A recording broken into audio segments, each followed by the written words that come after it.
Okay, so a bit of a different video today. This video is something that, it's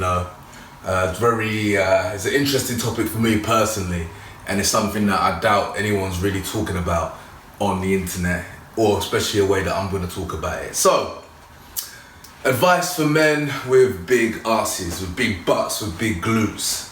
Okay, so me personally, I have a big ass. I've got big glutes.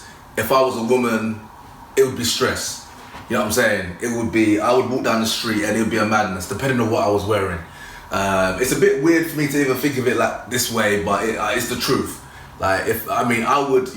Growing up, I would have traded my bum to give all the gifts to any woman, just take it. I used to hate it. I used to think I'd even want to go for plastic surgery when I got older, get rid of it, because it used to plague me. Like, imagine me like skinny upper body, skinny calves, big bum, like almost like my bum was sticking out. It's almost like, I'm Ghanaian, but don't want to cause any controversy, but I see a lot of like East African men, like Somali men, they got like big bums, kind of big hips. You know what I'm saying? I mean, my hips aren't so big, it's more just the bum is big. It's an African bum, yeah? And I used to hate it so much, people used to make fun of me, like called like monkey, baboon, like I had a small head, I still got a small head, a bit of a beam to be fair. But small head, big bum, nightmare. I had goofy teeth as well, had to have braces, man, that was a mess. I'm surprised I still got a bit of attention here and there, God knows how. I remember there was this young white girl, she liked me, I couldn't believe it. How does this girl like me? I am ugly as fuck, but she liked me, and I used that to my advantage. But anyway, I digress. But yeah, so I was very subconscious, and I still am very conscious about it. If I gain weight, I will gain a little bit on my belly, but my glutes will just pop out like crazy. So the one thing that I learned on my journey as a man with a big bum, the best way to deal with it is to train your upper body to match your lower body. Now for me, like that was paramount. You know what I'm saying? For my desire to train was to get my upper body to match, because I just felt so uncomfortable. I'm still very self-conscious. If you see me walking, I'm walking and I'm looking at the mirrors, I'm checking my side profile, see how I look since my chest is up. Because I remember even when I first went to uni, I remember my close boy, Sneaks, he used to say like, the way you walk, like your chest out. Because that's how I have to walk, man. That's how I have to walk. Because if I walk head down, my bum starts sticking out and it's far from a good look. So chest up, you know what I'm saying? But the training really helped. Building the chest, building the shoulders, to the point where the bum looks normal. It looks in proportion to everything else. You know what I'm saying? Because you look at my body, you think I would have done a million hip thrusts, glute bridges, just banged it out. You know what I'm saying? But that's just how God made me. So genetically, yes, huge glutes. Number one, hit that gym, train chest, train upper body to match your legs and glutes. Because my thighs are now small. People say my legs aren't developed. Can you believe it? I've overtrained my body, the upper body, that much that my legs are small. But the thing is, my glutes are still big. My calves are small. My quads could be bigger. My hamstrings aren't as developed. It's weird. I still have a long way to go, ladies and gentlemen. But yeah, I'm just happy, because when I started building my upper body, it felt good. You know what I'm saying? Like, I think my body now, from the head to my knees, is decent. I'm happy. I'm not complaining. And how people like to say, black people have no calves. Well, I've got no calves. You know what I'm saying? Big glutes, no calves. It's still not an ideal look, but I'm definitely happier than when I was before. So yeah, let me put this top. So train upper body. Yeah? Just to add to that point, like if I look like Johnny Bravo at that stage, I wouldn't have cared. You know what I'm saying? Just let me get rid of this bum. Alright, so next point. Now this is something I feel maybe as times have changed, as you've got older, the things that people desire change as well with the trends. So for example, let's say 20 years ago, women with big backs, they would have just looked fat. Or in modern society, there was no Kim K's 20 years ago. What is it, 1998? No Kim K's, like people like people were admired Jerry Halliwell and Posh Spice and people like that with no backs. People didn't like that. Obviously, we're talking about women here, but I think with men, I don't know about trends and men's attraction and stuff. I mean, obviously, I'm not really looking at stuff like that. But I found, as I've got older, women do appreciate a good set of buns, like versus having no bum at all. I reckon for women that's unattractive if your jeans are sagging to the point where there's nothing there. And I think, you know what I'm saying? I've even had compliments walking around and like people like whispering like, oh my goodness, have you seen? You know what I'm saying? Because the way I carry it now with pride. You know what I'm saying? I mean, which will lead me to my next point. But yeah, I'm proud of it now. Like it helps me stand out. You know what I'm saying? If I wear some tight jeans and I wear a shirt, I'll make sure the shirt doesn't go over my jeans. I'll make sure it's in line with the belt and the bottom can hang down. So the bum is on show. People can see the glutes. And that's fine. That's just part of my muscularity. It's part of my figure. And I actually love it. I love it. I wear the tightest stuff.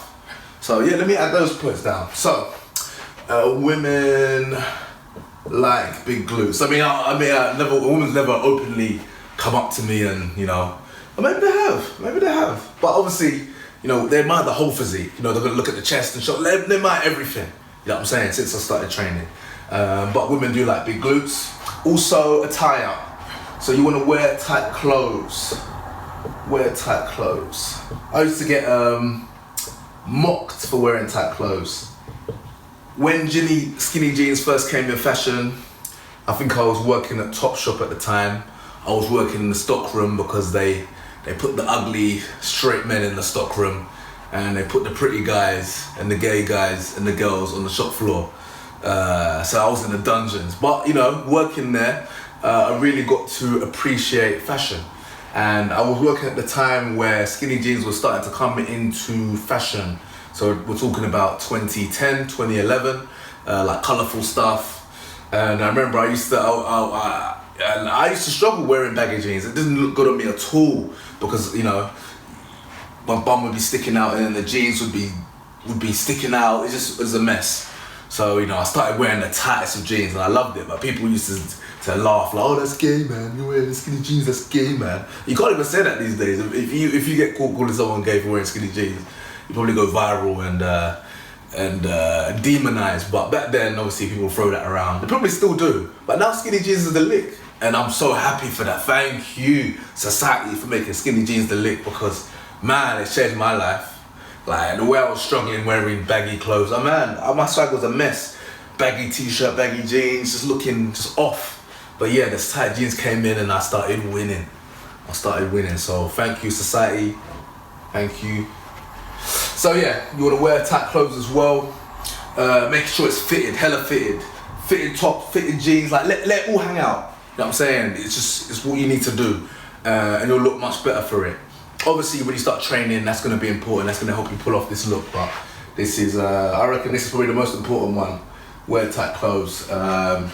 You know, the fashion is very important, especially if you've got big glutes. Like, you don't want to be wearing a big coat. You know what I'm saying? Because, you know, for me, if you can see, like, my back it's got that depth, so it comes in and then the bum comes out, and then it goes back in for the hamstrings. It's a beautiful look. I wouldn't trade it for the world. And it's mad, like how, you know, you can hate what God given you, but you know, you don't know the full picture. You don't know like the potential He's given you. You know what I'm saying? He's given you a starting point, but He's given you the tools to adapt it and create and really grow into the potential that is always also there, which you won't see at the start. So I know it's a bit of a spiritual moment, but that's how I find life is. You get a box of crayons. You know what I'm saying? What are you gonna create with those crayons? What kind of beautiful images are you gonna create with those crayons? Like, just because at the start you might find those crayons, you've only got like 5 and they're average and they're not very bright and they're not very big, but you know, they can do wonders. And that's how I feel like, you know, genetics can make a difference, and you know, your talents and everything. It's a bit deep, we're getting a bit deep here, but you know, I truly believe in that kind of message. And last point as well, last but not least, you know, my last piece of advice, you still need to train legs. Now, my desperation to get my upper body to match my lower body meant that I didn't care about legs, man. I didn't really care, like fuck legs, man. My legs are big enough. But I made the mistake that my glutes were big enough, but my legs were not big enough. I mean, I still had relatively good legs. I mean, I played lots of rugby and football. I'm not sure if that aided to development or just my natural physique. Obviously, I was doing lots of sprinting with the sports, playing basketball as well. But my legs were pretty good. You know what I'm saying? But you know, I ignored them. You know, all those times I should have been squatting. I mean, legs were another world to me.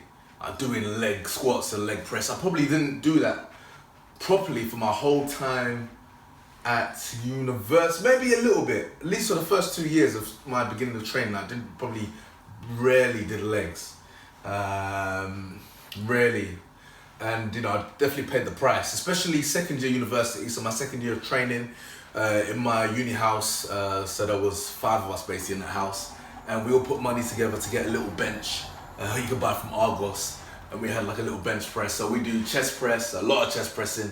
We do curls. I think we experimented with rows and deadlifts and stuff. So that was fun, but no legs. And you know, looking back now, I mean, I wish I did because my physique would be even better. I'm gonna do my first competition in about 2 months' time, and I'm doing men's physique. But I think I had the potential to do a lot more. But you know, you live and you learn. You know, I didn't get into this game training to do competitions. I came into this game for confidence, and you know what I'm saying, and to change my body. So no regrets at all. But you know, if you're watching this and you're plagued with the big glutes, the big back, you know, this, you know, train legs, yeah. I mean, you know, to be fair, if I was another way inclined, you know, having this back would have been glorious. I wouldn't have cared about upper body. Like, give me the big back. Because I'm sure there's some men who would die for a big back. But for me, it was a curse, right, versus a blessing.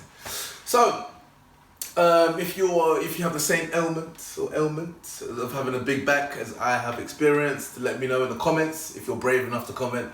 You probably won't be brave enough. I wouldn't be brave enough to comment. But just give me a like if it resonated with you. Subscribe as well, and catch you on the next one.